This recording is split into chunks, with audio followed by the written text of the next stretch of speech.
السلام علیکم، آپ دیکھ رہے ہیں کے M B T V international. ناظرین، آج ہم آپ کے پاس ایک پاکستان سے خبر لے کر آئے ہیں کہ پاکستان میں ٹی ایل پی والوں نے جماعت احمدیہ کے اوپر جو ہے آئے دن حملہ کیا ہوتا ہے۔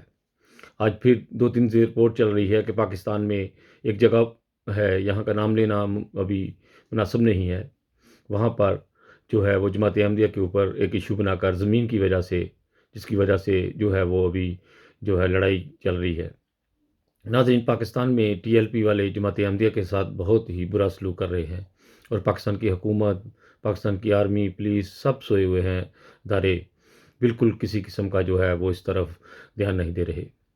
لیکن یہ دن دور نہیں جب اللہ تعالیٰ کی لاٹھی جو ہے ان کو ایسا کچلے گی کہ ان کے جو ہے وہ آگے پیچھے کا کچھ نشان باقی نہیں رہے گا۔ اللہ تعالیٰ اپنے پیاروں کو کبھی اتنا زیادہ جو ہے وہ نہیں کوستا، جس طرح جو پاکستان کی حکومت یہ دیکھ رہی ہے نظارہ کہ پچھلی حکومتوں نے بھی جتنا زور لگتا تھا لگا لیا، لیکن جماعت احمدیہ کا کچھ نہیں بگاڑ سکے۔ وقتی تکلیفیں ہوئیں، لیکن اللہ تعالیٰ نے اس کے بدلے جماعت احمدیہ کو اتنی عزت دی کہ دنیا کے کونے کونے میں جماعت احمدیہ کے مشن ہاؤس مشتیں پھیلا دیں۔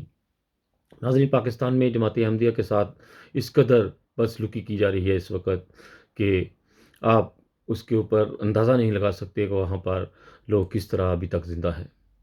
بہت ہی زیادہ مسجدوں کے اندر لوگ لاؤڈ اسپیکر سے باتیں کر رہے ہیں کہ احمدیوں کو ایسے کر دو، یہ کر دو، لیکن پاکستان کی آرمی اس طرف دھیان نہیں دے رہی۔ پاکستان کی آرمی کو اگر پاکستان کو بچانا ہے تو دیکھیں، یہ کلشتوں کی وجہ سے آج پاکستان کی عزت بنی ہوئی ہے۔ پاکستان میں جو انڈیا کے ساتھ جنگ جیتی گئی، اس میں بھی کلشتوں نے سب سے زیادہ اپنا کردار پیش کیا ہے۔ ناظرین، پاکستان کو اس طرف آنکھیں کھولنی ہوگی اور جلد ان ٹی ایل پی کے اوپر بین لگانا ہوگا، ورنہ پاکستان کا بہت بڑا حشر ہوگا۔